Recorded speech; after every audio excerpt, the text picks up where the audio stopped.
గోర ప్రగతి ఛానల్ ప్రేక్షకులకు స్వాగతం. ఈరోజు మనం హక్కుల పరిరక్షణకు పోరాటాలే శరణ్యం అనే అంశం గురించి తెలుసుకుందాం. మార్కెట్పై ఆధిపత్యం కోసం జరిగిన 2 ప్రపంచ యుద్ధాలు మానవ హక్కుల సార్వత్రిక ప్రకటన రూపకల్పనకు దారితీశాయి. అందరికీ స్వేచ్ఛ, సమానత్వం, న్యాయం, శాంతి, గౌరవం, రక్షణ కోసం ఐక్యరాజ్యసమితి ప్రకటించిన ప్రపంచ మానవ హక్కుల దినోత్సవం, వజ్రోత్సవం జరుపుకుంటున్నది. అయినా ప్రపంచంలో ఏదో ఒక మూల ప్రతిరోజు ఈ హక్కుల కోసం పోరాటాలు జరుగుతూనే ఉన్నాయి. బంగ్లాదేశ్లో సంవత్సర కాలంగా ప్రభుత్వ నిరంకుశత్వానికి, అప్రజాస్వామ్యానికి, పత్రికా స్వేచ్ఛను హరించడానికి, అవినీతికి, పెరుగుతున్న ధరలకు వ్యతిరేకంగాను పారదర్శకమైన ఎన్నికల కోసం జరుగుతున్న సమ్మెలో, పోరాటాలలో 3 ఉద్యమకారులు, 1 పోలీస్ మరణించారు.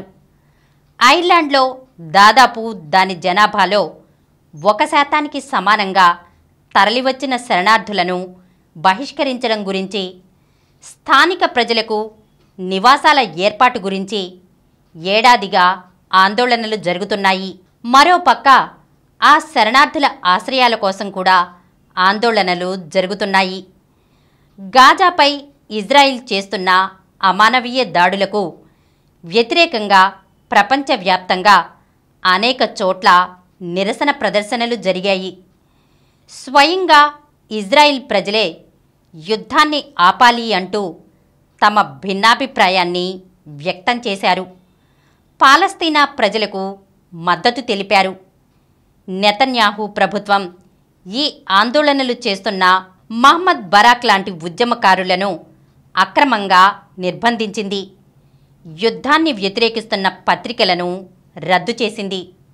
ఇలా ప్రపంచవ్యాప్తంగా మానవ హక్కుల కోసం, మనుగడ కోసం స్థానిక ప్రజల పోరాటాలు సాగుతున్న నేపథ్యంలో ఆందోళనకారులపై, మానవ హక్కుల ఉద్యమకారులపై ప్రభుత్వాలు విరుచుకుని పడుతూనే ఉన్నాయి.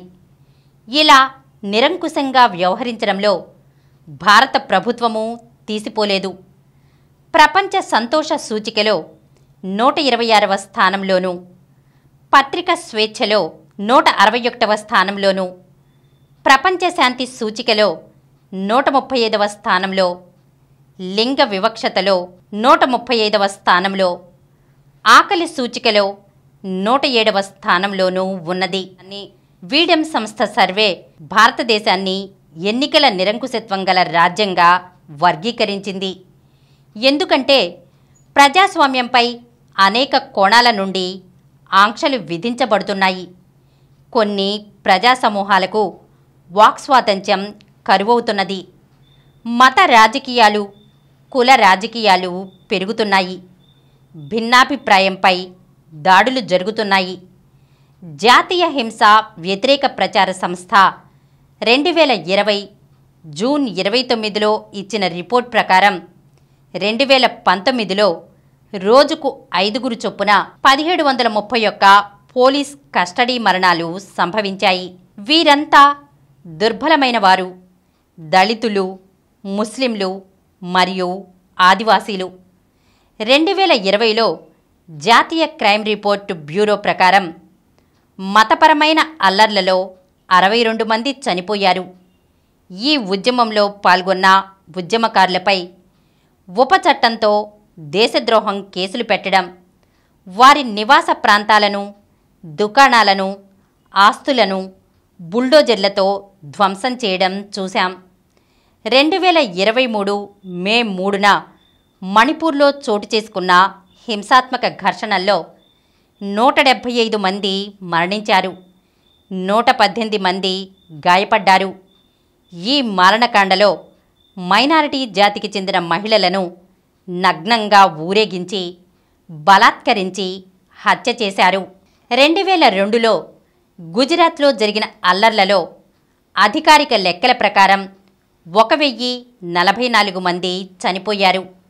ఈ మారణకాండలో మానవ హక్కులపై జరిగిన దాడులకు వ్యతిరేకంగా ఉద్యమించినందుకు గాను తీస్తా సెతల్వాద్ కేసులు, నిర్బంధాలు ఎదుర్కొంటున్నారు. గిరిజనుల రక్షణ, సంక్షేమం, అభివృద్ధి కోసం గళమెత్తిన స్టాన్ స్వామిని అక్రమ కేసులతో ప్రభుత్వం నిర్బంధించి జైల్లోనే ఆయన మరణానికి కారణమైంది. కులాంతర వివాహాలను ప్రోత్సహించిన ఉద్యమకారుడు గోవింద్ పన్సారే, మూఢనమ్మకాలకు వ్యతిరేకంగా ప్రచారం చేసిన నరేంద్ర దభోల్కర్, కుల వ్యవస్థను ధిక్కరించిన గౌరీ లంకేష్లు నిర్దాక్షిణ్యంగా కాల్చబడ్డారు. హత్రాస్ కేసులో నిజానిజాలు బయటకు తేవడానికి ప్రయత్నించిన పాత్రికేయుడు సిద్దిక్ కప్పన్పై యూపీ ప్రభుత్వం రాజ్యద్రోహం కేసు పెట్టడంతో 2 ఏళ్లు జైలు శిక్ష అనుభవించాల్సి వచ్చింది. డిజిటల్ మీడియా సంస్థ న్యూస్ క్లిక్పై దాడి, దాని వ్యవస్థాపక సంపాదకులు ప్రబీర్ పురకాయిస్తా అరెస్టు, ఇలా అనేక నిర్బంధాల ఉదాహరణలు చూడవచ్చు. ఈ విధంగా భారతదేశంలోనే కాదు, ప్రపంచవ్యాప్తంగా మానవ హక్కుల కోసం పోరాడుతున్న ఉద్యమకారులపై నిర్బంధాలను ప్రయోగించడంలో రాజ్యం ఎప్పుడూ సిద్ధంగా ఉంటున్నది.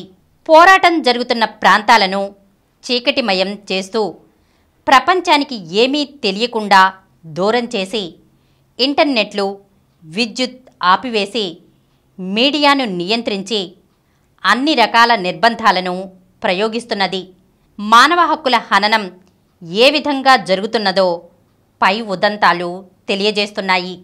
మానవ జీవితం పవిత్రమైనదని చెప్తున్నప్పటికీ ఒక్కో మతంలో ఒక్కో రకమైన విశ్వాసాలు ఉన్నాయి.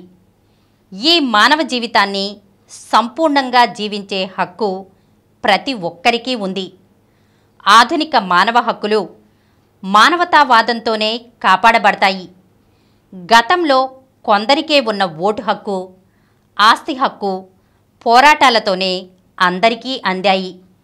యుద్ధాలలో ప్రాణాలు కోల్పోయిన వారి తల్లులు, భార్యలు, ఆడపడుచుల ఒత్తిడి, ఉద్యమాల కారణంగా శాంతి ఒప్పందాలు చేసుకోవలసి వచ్చింది. తన ఆయుధాలను అమ్ముకోవడానికి యుద్ధాలను ప్రేరేపిస్తున్న సామ్రాజ్యవాద అమెరికాను ప్రపంచం దోషిగా చూస్తున్న సమయంలో దానికి తలవంచుతున్న దేశాలను కూడా ప్రపంచ ప్రజలు పోరాటాలతో ప్రశ్నించాలి. ఆర్థిక, రాజకీయ ఆధిపత్యాల కోసం మృగాల కంటే హీనంగా ప్రవర్తిస్తున్న వారిని వెలివేయాలి. హక్కుల సాధనకు, పరిరక్షణకు పోరాటాలే శరణ్యమని చరిత్ర చెప్తోంది. ఈరోజు మనం హక్కుల పరిరక్షణకు పోరాటాలే శరణ్యం అనే అంశం గురించి తెలుసుకున్నాం కదా. మరొక అంశంతో మళ్ళీ కలుద్దాం.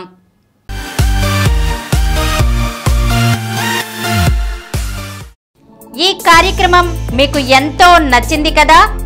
ఇటువంటి మరిన్ని వీడియోల కోసం అనతి కాలంలోనే 20 కోట్ల వ్యూస్కు చేరువలో ఉన్న డాక్టర్ సమరం మల్టీ ఛానల్ నెట్వర్క్ సమర్పించు గోరా ప్రగతి ఛానల్కు సబ్స్క్రైబ్ చేయండి, లైక్ చేయండి, మీ ఫ్రెండ్స్కి షేర్ చేయండి. అలాగే ప్రక్కనున్న గంట సింబల్ని ప్రెస్ చేయడం మర్చిపోకండి. Please download Samaram multi-channel app and watch your favorite channels from your mobile. App available on Google Play Store and subscribe to the channels.